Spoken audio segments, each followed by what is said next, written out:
എത്തിയിരിക്കുന്നു. हम कुछ समय जो है वचन की ओर हमारा ध्यान फिराते हैं. 65ാമത്തെ സങ്കീർത്തനമാണല്ലോ നാം വായിച്ചത്. हमने यहाँ पर 65वां भजन संगीता पढ़ा है. ആരാണ് 65ാം സങ്കീർത്തനത്തിന്റെ എഴുത്തുകാരൻ? भजन संगीता का लेखक कौन है?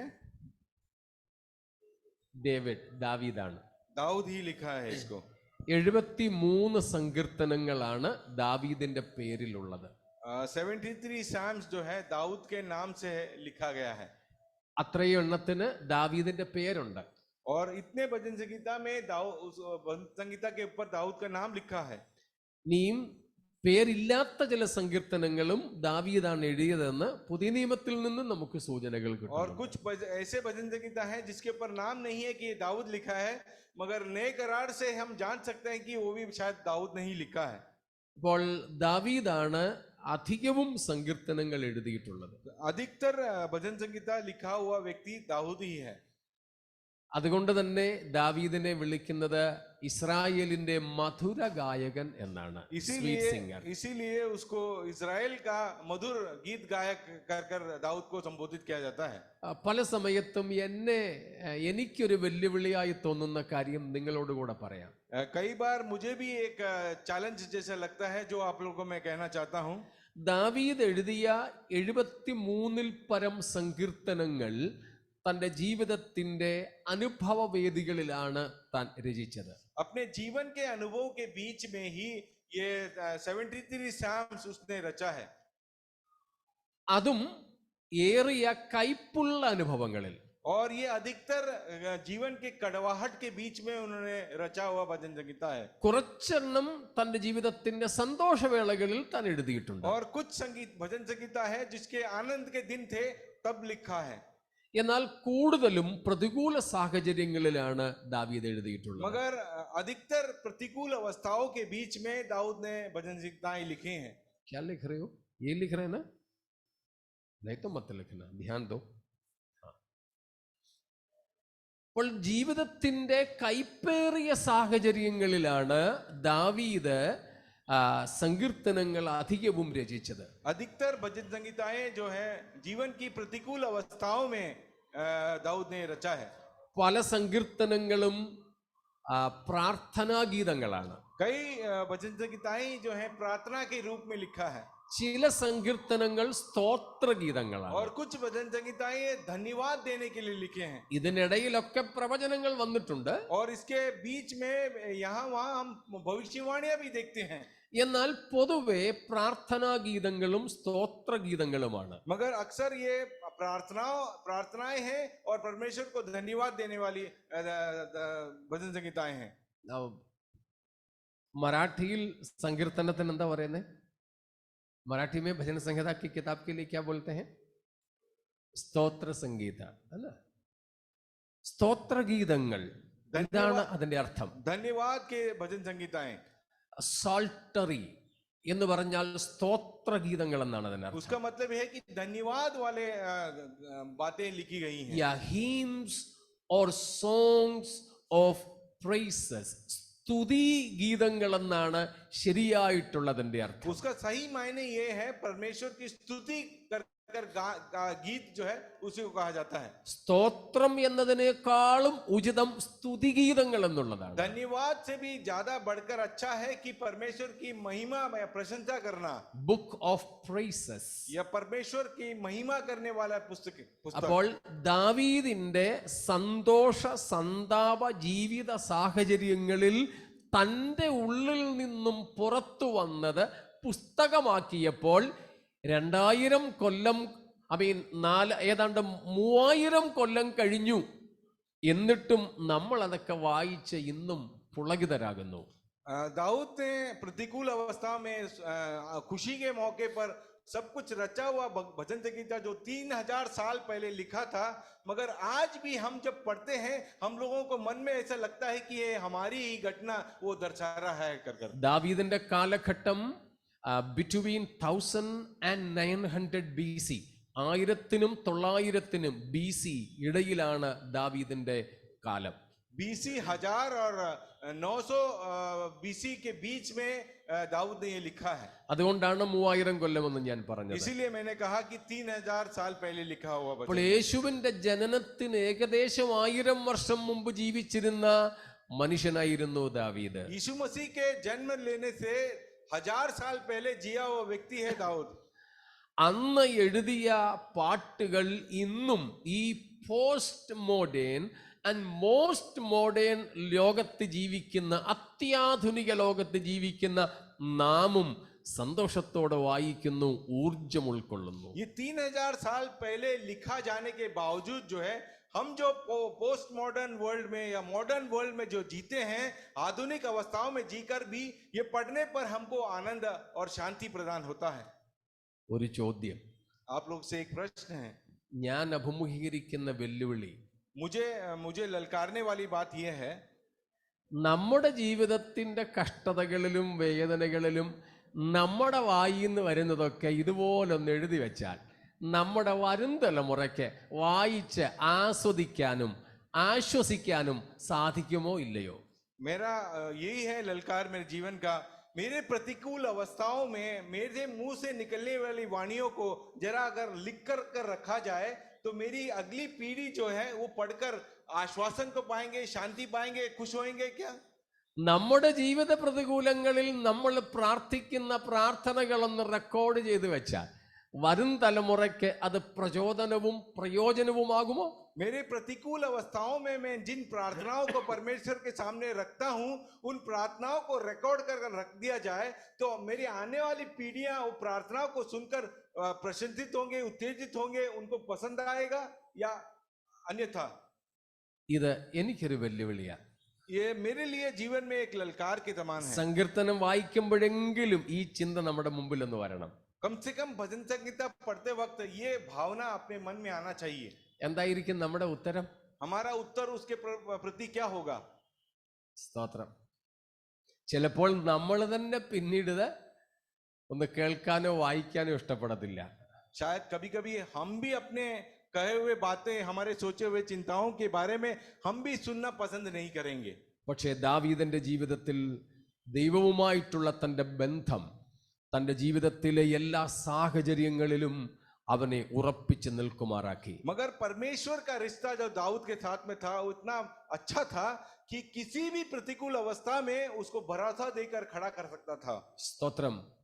അങ്ങനെ താൻ എഴുതിയ ഒരു സങ്കീർത്തനമാണ് 65. वैसे एक भजन संगीता है हमने जो आज पढ़ा 65 साम्स। അതിൽ നിന്ന് നമ്മൾ മുൻപൊരിക്കൽ ചിന്തിച്ചിട്ടുള്ളതായ ഒരു വാക്യം തന്നെയാണ് നിങ്ങളുടെ മുമ്പിൽ ഞാൻ ഇന്നും അവതരിപ്പിക്കുന്നത്. इसके पहले भी हमने इस भजन संगीता के बारे में सोचा है, उस पद के बारे में सोचा है, उसी पद के बारे में आज भी सोचेंगे। സ്തോത്രം.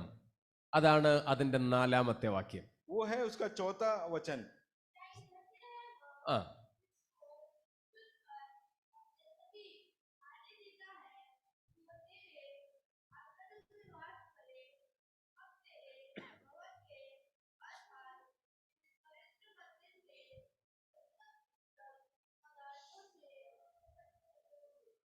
സ്തോത്രം.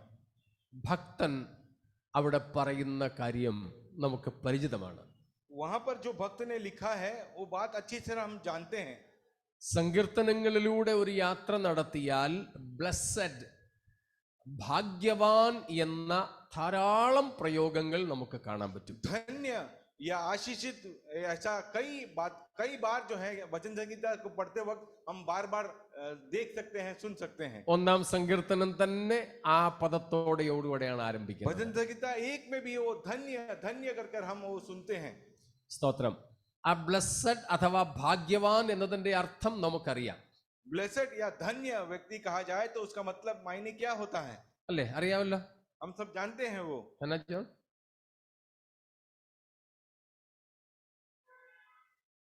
क्या बच्चों? ब्लेस्ड मीन्स अंश बताओ.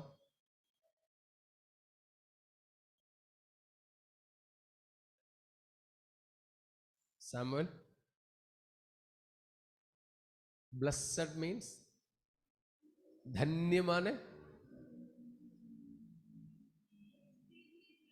extremely joyful. Very good. बेहद आनंद से भरा हुआ व्यक्ति. സ്തോത്രം. Oh, the state of being blissful. हमारे जीवन में सभी प्रकार के आशीषों से भरा हुआ। Praise God. वो ഏറ്റവും സന്തോഷകരമായ അനുഭവത്തിൽ കഴിയുക എന്നതാണ് ഭാഗ്യവാൻ എന്നതിന്റെ അർത്ഥം. आनंद की सिद्धता में जीवन बिताने वाली एक अवस्था है धन्य अवस्था। നമ്മള് ബിയാറ്റിറ്റ്യൂഡ്സിൽ പഠിച്ച കാര്യമാണത്. हमने ये जो पर्वत शिक्षा दी है उसमें सीखा है ये बात। അപ്പൊ മത്തായി 5-ാം അധ്യായത്തിന്റെ 3 മുതൽക്കുള്ള വാക്യങ്ങളിൽ നമ്മളത് വിശദമായി പഠിച്ചിട്ടുണ്ട്. मत्ती 5 का अध्याय में 3 वचन से लेकर हमने अच्छी तरह डिटेल में सीखा है ये। അതേ അർത്ഥം തന്നെയാണ് ഇവിടെയും പറഞ്ഞിട്ടുള്ളത് ഭാഗ്യവാൻ. वहां पर लिखा है वही मतलब से यहाँ भी लिखा है धन्य व्यक्ति। ഇപ്പൊ ഭാഗ്യവാന്മാരായ പലരെ പറ്റി ബൈബിൾ പറയുന്നുണ്ട്. धन्य लोगों कई धन्य लोगों के बारे में बाइबल में उनका लिखा गया है। അഥവാ പലവിധമായ ഭാഗ്യാവസ്ഥയെ കുറിച്ച് പറയുന്നുണ്ട്. या फिर कई अवस्थाएं हैं जिसको धन्य कहा जाता है उनका भी वर्णन वचन में है। അതിലൊന്നാണ് ഇവിടെ. और वहां पर उसमें से एक है जो यहाँ पर लिखा है। ആരാണ് ഭാഗ്യവാൻ? कौन व्यक्ति है धन्य? Otherwise, what makes you and me blessed? या फिर क्या बात हमको धन्य बनाते हैं? Yeah, according to this verse, what makes us blessed is nothing but the choice of God, the election of God. हमको इस बात से हमको धन्य कहा जा सकता है क्योंकि परमेश्वर ने हमें चुन रखा है। അപ്പോൾ ദൈവത്തിന്റെ തെരഞ്ഞെടുപ്പാണ് നമ്മെ ഭാഗ്യവാന്മാരാക്കുന്നത് ഈ വാക്യാടിസ്ഥാനത്തിൽ. ये वचन के अनुसार परमेश्वर ने हमें चुनकर उसके समीप में रखा है, इसीलिए हम धन्य हैं। സ്തോത്രം. നമ്മെ ഭാഗ്യവാന്മാരാക്കുന്ന മറ്റൊരു ഘടകങ്ങളുമില്ല. हमें धन्य बनाने वाली कोई और अवस्थाएं हो नहीं सकती हैं। സ്തോത്രം.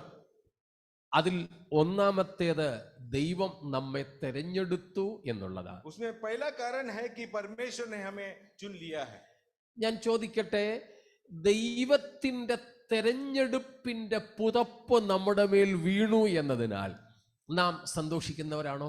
या परमेश्वर का चुनाव का जो कंबल हमारे ऊपर ओढ़ दिया है इसके वजह से आप आनंदित होते हैं? സ്തോത്രം. അത് നിമിത്തം നാം ദൈവത്തിന് സ്തോത്രം ചെയ്യാറുണ്ടോ? और क्या हम उस चुनाव के लिए हम परमेश्वर को धन्यवाद देते हैं? ഇപ്പോൾ ബിജിനും ഷെറിനും ഒക്കെ പല കോളേജുകളിൽ അഡ്മിഷന് വേണ്ടി ശ്രമിച്ചു. बिजिन और शेरिन देखा जाए तो कई कॉलेजेस में उनको एडमिशन के लिए उन्होंने कोशिश किया था।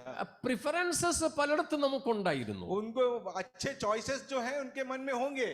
എന്നാൽ പ്രിഫറൻസ് ഇല്ലാത്ത അല്ലെങ്കിൽ ലീസ്റ്റ് പ്രിഫേർഡ് കോളേജിൽ പോലും നമുക്ക് അഡ്മിഷൻ റിജക്ട് ചെയ്തു എന്ന് വരുമ്പം മുഖം ചുരുങ്ങും അല്ലേ? अगर कोई भी कॉलेज में एडमिशन रिजेक्ट हो गया बोले तो मन में दुख आता है।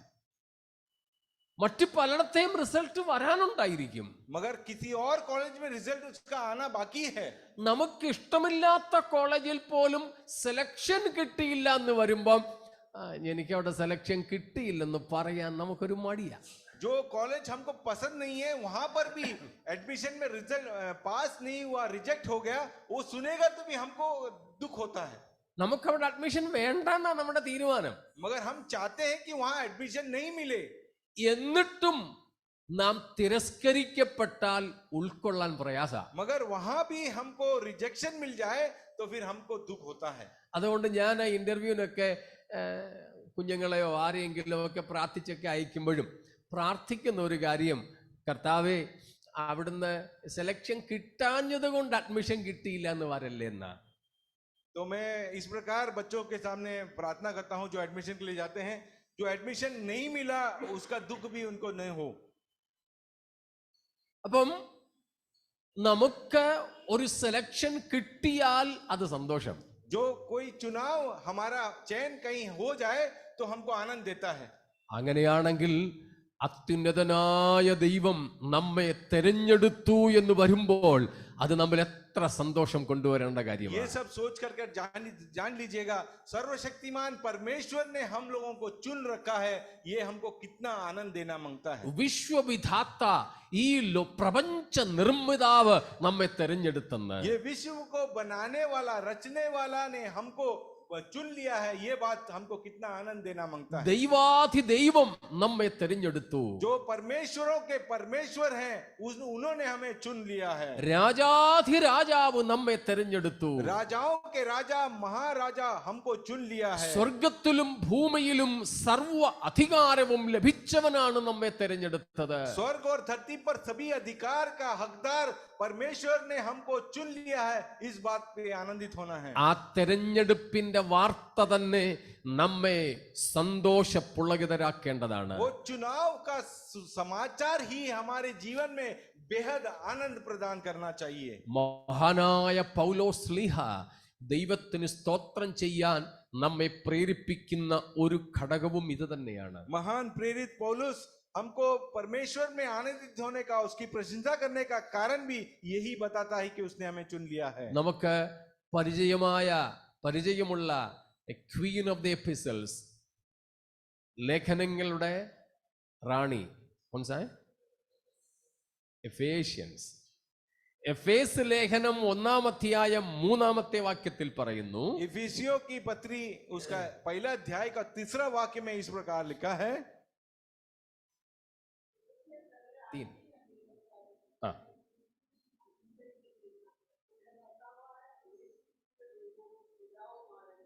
വാഴ്ത്തപ്പെട്ടവൻ, അവിടെ പറയുന്നതും ബ്ലസ്സഡ് ആകട്ടോ.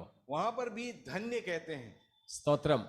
അവിടെ ധന്യൻ ആരാണ്, അല്ലെങ്കിൽ വാഴ്ത്തപ്പെട്ടവൻ ആരാണ്?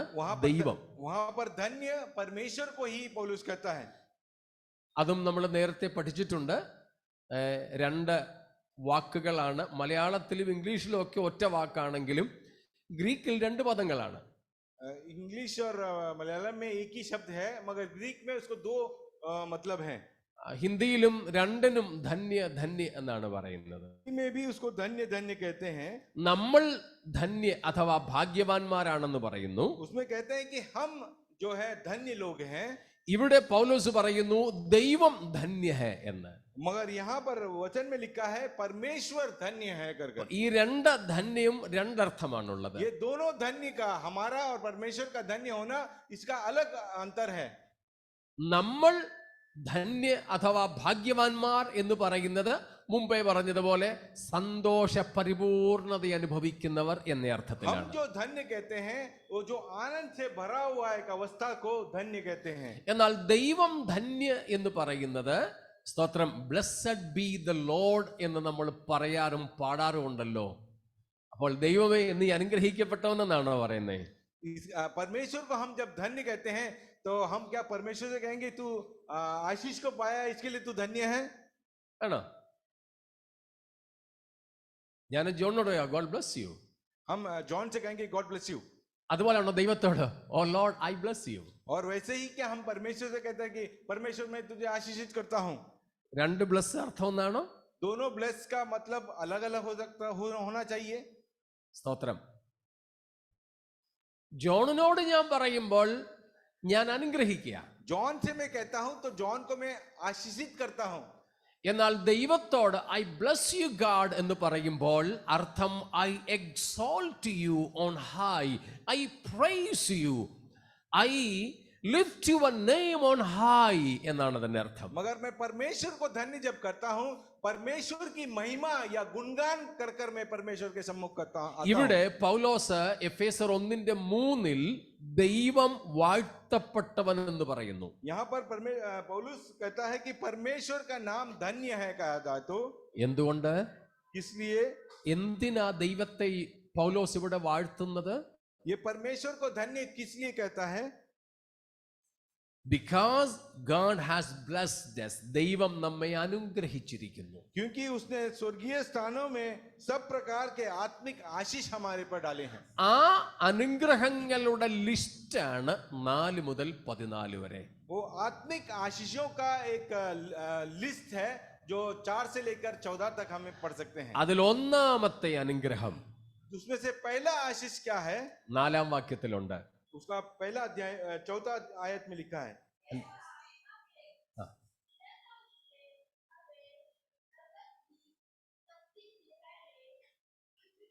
ബസ് എന്താ ചെയ്തിരിക്കുന്ന? ഒന്നാമത്തെ അനുഗ്രഹം എന്താണ്? हमारे जीवन के पहले आशीष क्या है? പിതാവായ ദൈവം പുത്രനായ യേശുക്രിസ്തുവിൽ ലോകസ്ഥാപനത്തിന് മുമ്പേ നമ്മെ തെരഞ്ഞെടുത്തു. पिता परमेश्वर ने पुत्र परमेश्वर में हम लोगों को जगत के उत्पत्ति से पहले ही चुन लिया हमें. സ്തോത്രം. അപ്പോൾ തെരഞ്ഞെടുപ്പാണ് ദൈവിക സ്വർഗസ്ഥലങ്ങളിലെ അനുഗ്രഹങ്ങളിൽ ഒന്നാമത്തേത്. ये हमारे स्वर्गीय स्थानों में दिया जाने वाला आत्मिक आशीष पे क्या है? वो स्वर्ग ने हमें चुन लिया है, ये बात है. എന്റെ കൂടെ ഉണ്ടോ എല്ലാവരും? क्या सभी लोग हमारे साथ हैं? अभिषेक समझ में आ रहा है ना? ठीक है. ജോൺ,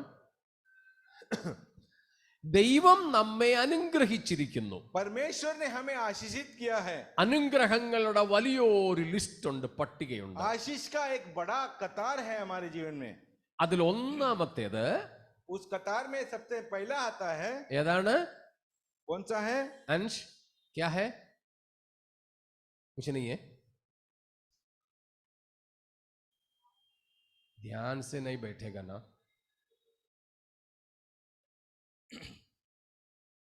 क्या है? चुन लिया. ध्यान से बैठना. बच्चों को भी समझने लायक मैं बता रहा हूं, ठीक है ना? ठीक है बेटा, बच्चों को भी समझने लायक है. ഓക്കെ. അപ്പൊ ദൈവം നമുക്ക് നൽകിയിരിക്കുന്ന ഈ അനുഗ്രഹങ്ങൾ വലിയ ലിസ്റ്റാ. അതിൽ ഒന്നാമത്തേത് തെരഞ്ഞെടുപ്പ് എന്നുള്ളതാണ്. परमेश्वर ने हमको दिया हुआ आशीषों का बहुत बड़ा एक कतार है, मगर उसमें पहला है कि परमेश्वर ने हमें चुन लिया है. സ്തോത്രം. തെരഞ്ഞെടുപ്പ് എന്നുള്ളത് ഭയങ്കര വിഷയമാണ് കേട്ടോ. परमेश्वर ने हमें चुन लिया, ये बात बहुत ही महान है. കഴിഞ്ഞ 2 ദിവസങ്ങളായിട്ട് ഞാൻ 8 സെഷൻസ് ഇതിനെപ്പറ്റി എടുത്തിട്ടും എങ്ങും എത്തിയില്ല. 8 सेशन मैंने यहाँ इस विषय में प्रचार किया, मगर अभी तक उसका पूरा नहीं कर पाया. സ്തോത്രം. തെരഞ്ഞെടുപ്പ്, अपना चयन के संबंध में ദൈവം നമ്മെ തെരഞ്ഞെടുത്തിരിക്കുന്നു. परमेश्वर ने हमारा चयन किया है. ആരാണ് നമ്മെ തെരഞ്ഞെടുത്തത്? कौन हमारा चयन किया है? തെരഞ്ഞെടുപ്പിന്റെ അർത്ഥമെന്ത്? किसने, और चयन करने का मतलब क्या होता है? എന്തിനു വേണ്ടിയാണ് തെരഞ്ഞെടുത്തത്? और किस लिए हमें चुन लिया गया है? തെരഞ്ഞെടുക്കുമ്പോൾ നമ്മുടെ അവസ്ഥ എന്തായിരുന്നു? और हमें चुन लिया जाते समय हमारी अवस्था किस प्रकार की थी? ഈ വിഷയങ്ങളൊക്കെ നമ്മൾ പഠിച്ചു വരുമ്പോൾ ഉണ്ടല്ലോ, അത് മാത്രം മതി നമുക്ക് ദൈവത്തിന് സ്തോത്രം ചെയ്യാൻ. और इन सब बातों के बारे में हम सीखते वक्त जो है हमारा हृदय जो है परमेश्वर के प्रति धन्यवाद से भर जाता है. അത് തിരിച്ചറിഞ്ഞാണ് പൗലോസ് പറഞ്ഞത്, blessed be the God and the Father of our Lord Jesus Christ. അതുകൊണ്ടാ പൗലോസ് പറഞ്ഞത്, നമ്മുടെ കർത്താവായ യേശുക്രിസ്തുവിന്റെ ദൈവവും പിതാവുമായവൻ വാഴ്ത്തപ്പെട്ടവൻ. और इसीलिए पौलुस लिखता है कि हमारे परमेश्वर और प्रभु यीशु मसीह के पिता को धन्यवाद. സ്തോത്രം. ദൈവം നമ്മെ തെരഞ്ഞെടുത്തിരിക്കുന്നു. परमेश्वर ने हमें चुन लिया है. നമ്മൾ ആരാണ്? हम कौन है? നമ്മൾ ആരാ? हम कौन है? हम कौन है? जोर से बोलो. बाकी समय में जो बोलता है ना वो आवाज में बोलो. chosen people, good. आवाज उठा के बोलो. chosen people, good. आवाज उठा के बोलना, ठीक है? नाम ആരാണ്? തെരഞ്ഞെടുക്കപ്പെട്ടവരാണ്. हम कौन हैं? हम चुने हुए लोग हैं. സ്തോത്രം. നമുക്കറിയാവുന്ന ഒരു വാക്യം, ഒത്തിരി മനപ്പാഠം ഒരു വാക്യമാ. 1 പത്രോസ് 2:9. 1 पत्रोस दूसरा अध्याय का 9वां वाक्य. या पढ़ लो. ना नहीं, ना नहीं, ना ना. 1 पत्रोस 2 का 9. या या या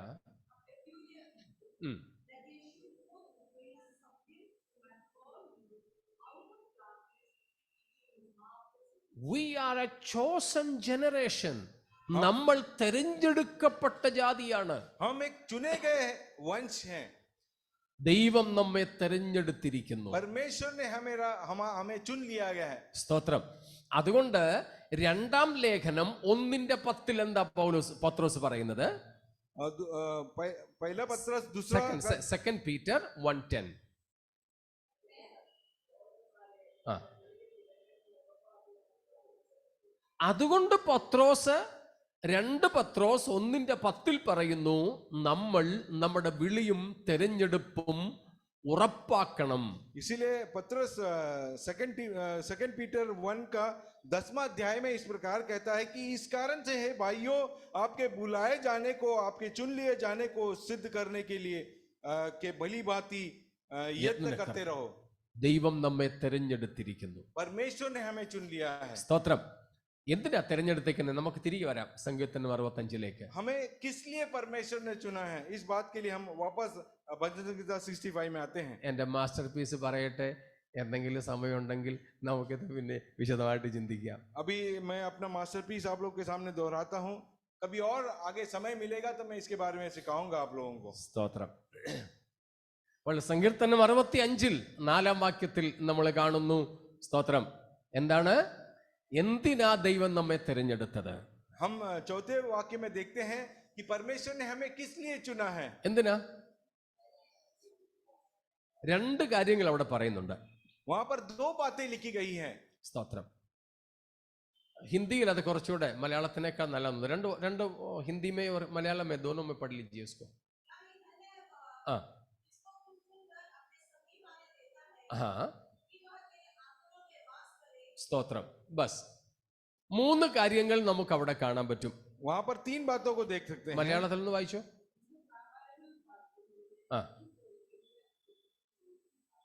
ഹിന്ദിയിൽ ഉള്ളത്രയും ക്ലാരിറ്റി ഒരു വിഷയത്തിൽ മലയാളത്തിൽ ഇല്ല. मलयालम में उतना साफ लिखा नहीं है जितना हिंदी में लिखा गया है. ഹിന്ദിയിൽ നമ്മൾ വായിച്ചു തു ചുൻകർ അപ്പനെ പാസ് സമീപ് ആനെ ദേത്താ ഹൈ എന്ന് പറഞ്ഞാൽ നീ തെരഞ്ഞെടുത്ത്, മലയാളത്തിലുണ്ട് പക്ഷെങ്കിൽ അടുപ്പിക്കുന്നതെന്നേ ഉള്ളൂ. ഹിന്ദിയിൽ കുറെ കൂടെ വ്യക്തമാ, ദൈവം തെരഞ്ഞെടുത്ത് നമ്മെ ആരോടാണ് അടുത്തു വരുമാറാക്കിയിരിക്കുന്നത്? ദൈവത്തോട് തന്നെ അടുത്തു വരുമാറാക്കിയിരിക്കുന്നു. हिंदी में वो साफ साफ लिखा गया है कि चुन करके वो किसके करीब लाया है? वो अपने पास में ही बुलाकर अपने समीप पर रखा है. സ്തോത്രം. തെരഞ്ഞെടുത്തിട്ട് ചിലരെയൊക്കെ അവിടെ അവിടെ വെച്ചിട്ടുണ്ട്. कई बार लोगों को चुन करके यहाँ वहां रख दिया जाता है. നമ്മുടെ അബിതയ്ക്ക് കുറച്ച് വർഷം മുമ്പ് സെൻട്രൽ ഗവൺമെന്റില് ജോലി കിട്ടിയതാ. अबिता को सेंट्रल गवर्नमेंट में कुछ साल पहले नौकरी मिला था. നവോദയമേന ഇവിടെ ഉണ്ടായിരുന്ന ഞങ്ങളുടെ പെങ്ങളുടെ മോളെ ലിറ്റിക്കും അബിതയ്ക്കും സെലക്ഷൻ കിട്ടിയതാ. लिट्टी और अबिता को वहां पर सेंट्रल गवर्नमेंट में नौकरी मिली थी. എക്സാം ഒക്കെ പാസ്സായി ഇപ്പം വെളി വരുമെന്നും പറഞ്ഞിരുന്ന, और एग्जाम पास होने के बाद अभी बुलाया जाएगा कर बोला गया था. ലിറ്റി ഇന്ന് പ്രൈവറ്റ് ഡൽഹിയിലും അബിത ഇവിടെയും ജോലി ചെയ്യുന്നു. लिट्टी जाकर दिल्ली में काम करती थी और फिर अबिता यहीं पर काम करने लगी. ഇവർക്ക് തെരഞ്ഞെടുപ്പ് ലഭിച്ചു. इनका चयन हुआ था. പക്ഷേ അടുത്ത് വരുമാറാക്കിയില്ല. मगर उनको करीब में बुलाया नहीं है. എന്നാൽ ദൈവം നമ്മെ തെരഞ്ഞെടുത്തത് സെൻട്രൽ ഗവൺമെന്റ് ഇവരെ തെരഞ്ഞെടുത്തതുപോലെയല്ല. मगर परमेश्वर हमें चुन लिया जाता है, वो सेंट्रल गवर्नमेंट हमें चुन लिया जाना उसके समान नहीं है. PSC റാങ്കിങ് ഒക്കെ കിട്ടാറുണ്ട്. PSC रैंकिंग भी प्राप्त होता है. പക്ഷേ അതിന് ഒരു വാലിഡിറ്റി ഉണ്ട്. मगर उसका भी एक वैलिडिटी पीरियड रहता है. അതിനകം അവർക്ക് അപ്പോയിന്റ്മെന്റ് കിട്ടി, ഇല്ലെങ്കിൽ പാസ് ആയത് വെറുതെ. मगर वो वैलिडिटी पीरियड के अंदर ही अपॉइंटमेंट लेटर मिल जाए तो ठीक है, नहीं तो कुछ काम नहीं उसका. എന്നാൽ ദൈവം എന്നെയും നിങ്ങളെയും തെരഞ്ഞെടുത്തത് എക്സ്പയർ ആകുന്ന വാലിഡിറ്റി സമയത്തേക്കല്ല.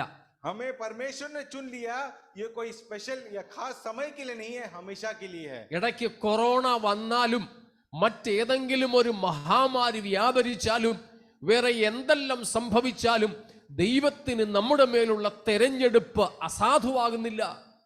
और परमेश्वर का चयन जो है ये कुछ समय के लिए सीमित नहीं है, ये कोई भी समय में हमेशा आप चुन लिए गए हैं तो चुन लिए गए हैं. ലോകത്തിന്റെ തെരഞ്ഞെടുപ്പുകൾക്ക് കാലാവധിയുണ്ട്. दुनिया के आप लोग को चयन करने के लिए एक समय सीमा होती है. ലോകത്തിന്റെ തെരഞ്ഞെടുപ്പ് ഒന്ന് മാറിയാൽ മറ്റൊന്ന് എഴുതാൻ പ്രായപരിധിയുണ്ട്. और एक एग्जाम पास होने के बाद में दूसरा एग्जाम लिखने के लिए समय सीमा होती है। എഴുതാൻ പരീക്ഷ എഴുതാൻ എത്ര തവണ എഴുതാം, ഹൗ മെനി ടൈംസ്, അതിനുമുണ്ട് സീമ, और പരിധി. कितने बार तुम परीक्षा के प्रेजेंट हो सकते हो, उसकी भी एक सीमा होती है। എന്നാൽ എന്നോടും നിങ്ങളോടുമുള്ള ദൈവത്തിന്റെ തെരഞ്ഞെടുപ്പ്, അവൻ തെരഞ്ഞെടുത്തപ്പോൾ തന്നെ നമ്മെ തന്നോട് അടുത്തു വരുമാറാക്കി. मगर परमेश्वर ने जो हमारा चुनाव किया है, उसने उसके समीप में ला रखा है। അർത്ഥങ്ങൾ മനസ്സിലാകുന്നുണ്ടോ?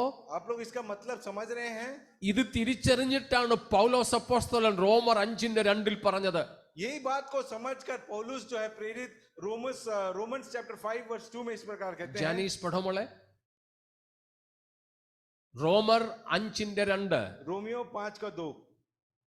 സ്തോത്രം.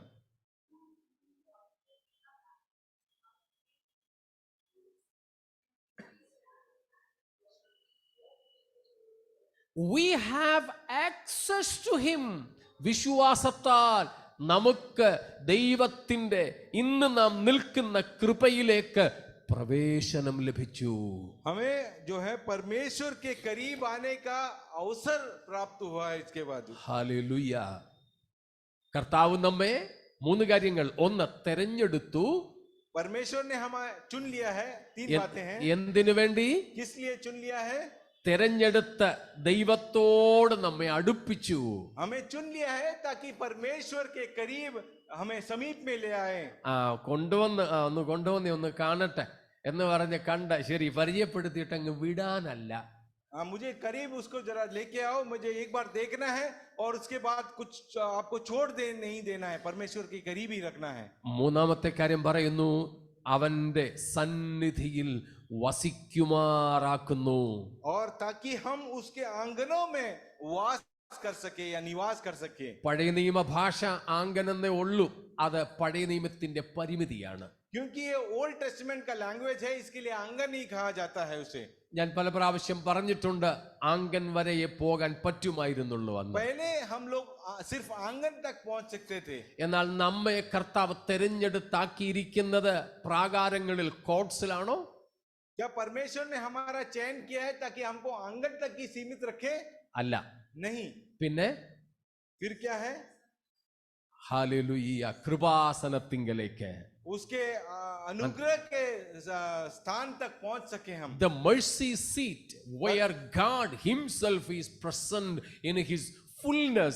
ദൈവത്തിന്റെ പൂർണ്ണതയോടെ ദൈവം ഉപസ്ഥിതനായിരിക്കുന്ന, സന്നിഹിതനായിരിക്കുന്ന, ഹാജരായിരിക്കുന്ന കൃപാസനത്തിങ്കിലേക്ക് നമ്മെ അടുപ്പിച്ചിരിക്കുന്നു. हमारे परमेश्वर के आशीष के सिंहासन पर, जहां पर परमेश्वर खुद विराजमान है, उसकी उपस्थिति तक हमें पहुंचा सके, इसीलिए हमारा चयन हुआ है। അതിനുവേണ്ടി എബ്രായ ലേഖന കർത്താവ് പറയുന്നു, 10-ാമത്തെ അധ്യായം 17 മുതലുള്ള വാക്യങ്ങൾ, വിശേഷിച്ച് 19-ാമത്തെ വാക്യത്തിൽ, യേശു തന്റെ ദേഹമെന്ന തിരശീലയെ ചീന്തി നമുക്ക് പിതാവിങ്കിലേക്ക് പ്രവേശനം സാധിപ്പിച്ചു. इब्रानियों 10:17 में इस प्रकार लिखा है कि यीशु मसीह को अपने आप फाड़ करके हमें प्रवेश दिलाया ताकि हम पिता परमेश्वर के करीब में जा सकें। സ്തോത്രം.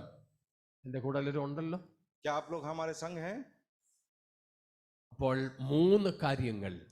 3 बातें हैं वहां पर। ഒന്ന്, ദൈവം നമ്മെ തെരഞ്ഞെടുത്തു. परमेश्वर ने हमें चुन लिया है। 2, ദൈവം നമ്മെ ദൈവത്തോട് അടുപ്പിച്ചു. और दूसरा है परमेश्वर के खुद हमें समीप में ले आया है। 3, തിരുസന്നിധിയിൽ നമുക്ക് സ്ഥിരവാസം നൽകി. और परमेश्वर की उपस्थिति में हम निरंतर निवास कर सके। ഇന്ന് പകൽ നാം ഇത് തിരിച്ചറിഞ്ഞാൽ നമ്മുടെ വേദനകളും കഷ്ടങ്ങളും ഒക്കെ മറക്കും. हम इन 3 बातों को स्मरण करें तो हमारे जीवन में होने वाले हर प्रतिकूल अवस्था में हम खुश रह पाएंगे। ദാവീദ് രാജാവിന്റെ ജീവിതത്തിലെ പ്രതികൂലങ്ങളിൽ താൻ ഓർത്തത് ദൈവിക തെരഞ്ഞെടുപ്പിനെയായിരുന്നു. दाऊद के प्रतिकूल अवस्थाओं के बीच में परमेश्वर का इस चयन के बारे में हमेशा सोच करता था। അതുകൊണ്ട് താൻ 65-ാം സങ്കീർത്തനത്തിന്റെ ആദ്യ വാക്യത്തിൽ പറഞ്ഞു, ദൈവത്തിന് സ്തുതി. इसीलिए वो दाऊद पहले वचन में इस प्रकार कहता है कि परमेश्वर को धन्यवाद. സ്തോത്രം. നമ്മുടെ ദൃഷ്ടി ഭൂമിയിലെ പ്രശ്നങ്ങളിലേക്കല്ല പോകേണ്ടത്, ദൈവിക തെരഞ്ഞെടുപ്പിലേക്കാണ്. हमारी दृष्टि जो है दुनिया में होने वाली प्रतिकूल अवस्था में नहीं, बल्कि हमारे उद्धारकर्ता परमेश्वर में होनी चाहिए. നമ്മുടെ രോഗങ്ങളിലേക്കല്ല, ദൈവം നമ്മെ തെരഞ്ഞെടുത്ത തെരഞ്ഞെടുപ്പിലേക്കാണ്. हमारे बीमारी के अवस्था में हमारा नजर न जाए, बल्कि हमारे उद्धारकर्ता की ओर हमारा नजर को ले जाए. നമ്മുടെ കൊച്ചു വീട്ടിലേക്കല്ല, നമ്മുടെ വാടക വീട്ടിലേക്കല്ല, പകരം നമ്മെ ദൈവം തെരഞ്ഞെടുത്ത തെരഞ്ഞെടുപ്പിലേക്ക് നമ്മുടെ ദൃഷ്ടികൾ ഉയരട്ടെ. हमारे रेंटेड छोटे अकोमोडेशन में नहीं, बल्कि उस महान परमेश्वर ने की ओर जाए जिसने हमें चुन लिया है.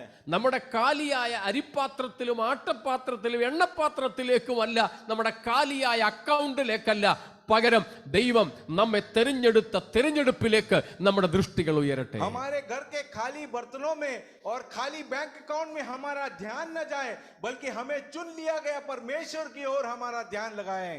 നാളത്തേക്കുള്ള ആട്ടയും അരിയും എന്റെ പക്കൽ ഇല്ലെങ്കിലും കർത്താവേ, തിരുസന്നിധിയിൽ വസിക്കാൻ എന്നെ നീ തെരഞ്ഞെടുത്ത് അടുപ്പിച്ചല്ലോ, അതിനായിട്ട് സ്തോത്രം. हमारा शायद घर का आटा चावल खत्म हो जाए, बैंक में पैसा खत्म हो जाए, मगर हम परमेश्वर के संग रहने के लिए हमें चुन लिया गया परमेश्वर की ओर. पर देखकर कहे, परमेश्वर मुझे तुझे धन्यवाद. ഹല്ലേലൂയ. യഹോവ തന്റെ പ്രാകാരങ്ങളിൽ പാർക്കേണ്ടതിന് തെരഞ്ഞെടുത്ത് അടുപ്പിക്കുന്ന മനുഷ്യൻ ഭാഗ്യവാൻ. उसके आंगनों में बसने के लिए जिसे चुन लिया गया है, उसको परमेश्वर को धन्यवाद कहें. നമുക്ക് ഒരുമിച്ച് ആ 4-ാമത്തെ വാക്യം ഒന്ന് പറയാൻ പറ്റുമോ? वो चौथा वचन हम एक साथ मिलकर कर गए हैं. ആദ്യ ഭാഗം മതി. उसका पहला भाग ही कहें. അവരവരുടെ ഭാഷയിൽ വായിക്കുകയോ പറയുകയോ ചെയ്തോളൂ. अपने अपने भाषाओं में हम वो कह सकते हैं. ഞാൻ എൻ്റെ കയ്യിലിരിക്കുന്ന മലയാളം ബൈബിൾ, അതുകൊണ്ട് ഞാൻ മലയാളം ബൈബിളിൽ നിന്ന് അത് ഉദ്ധരിച്ചോളാം. मेरे हाथ में बाइबल मलयालम का है, मैं मलयालम में पढ़ूंगा. आप लोग अपने अपनी भाषाओं में पढ़िए. നമുക്ക് ഒരുമിച്ച് ശബ്ദമുയർത്തിയ വാക്യം हम एक साथ आवाज से पढ़ें. അല്ലെ മൊത്തം തന്നെ ആ 4-ാം വാക്യം മുഴുവനും വായിച്ചോളൂ. वो चौथा वाक्य पूरा पढ़े हम. വായിക്കാം. നിന്റെ പ്രാകാരങ്ങളിൽ പാർക്കേണ്ടതിന് നീ തെരഞ്ഞെടുത്ത് അടുപ്പിക്കുന്ന മനുഷ്യൻ ഭാഗ്യവാൻ. ഞങ്ങൾ നിന്റെ വിശുദ്ധ മന്ദിരമായ നിന്റെ ആലയത്തിലെ നന്മ കൊണ്ട് തൃപ്തന്മാരാകും. ഹല്ലേലൂയ. സ്തോത്രം. ഈ ശ്രേഷ്ഠകരമായ പദവി നൽകിയ ദൈവത്തെ നമുക്ക് ഒരുമിച്ച് സ്തോത്രം ചെയ്യാം. इस श्रेष्ठ पदवी प्रदान किया परमेश्वर को हम धन्यवाद दें. Hallelujah, hallelujah, hallelujah. Praise God. വിഷയങ്ങൾ ഇനി ഉണ്ടെങ്കിലും സമയം ഇല്ലാത്തത് കൊണ്ട് ഞാൻ ഇവിടെ നിർത്തിക്കോട്ടെ. विषय और भी है बातें करने के लिए, मगर समय कम है, इसलिए मैं यही समाप्त करता हूँ. ദൈവം നമ്മെ ഈ വചനങ്ങളാൽ അനുഗ്രഹിക്കട്ടെ. परमेश्वर आपको इन वचनों से आशीषित करें. ആമേൻ. Praise God.